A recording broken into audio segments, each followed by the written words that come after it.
हैगी आ। ये सर सारा समान दिलप्रीत तो पकड़ा गया? ये दिलप्रीत की जी सीगी हाइड आउट सीगी हरप्रीत कौर, ਉਹਦੇ ਘਰ ਤੋਂ ਬਰਾਮਦ ਹੋਇਆ ਹੈ ਸਾਰਾ। ਇੱਕ 30 ਬੋਰ ਦਾ ਇਹ ਪਿਸਟਲ ਹੈਗਾ, ਇਹਦੇ ਨਾਲ 40 ਕਾਰਟ੍ਰਿਜਿਸ ਹੈਗੇ ਆ,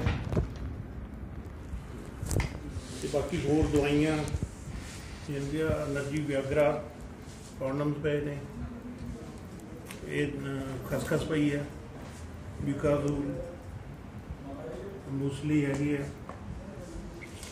ਲਿਵ 52 ਦੇ ਹੈਗੇ ਆ, ਕੋਰੈਕਸ ਹੈਗੀ ਹੈ।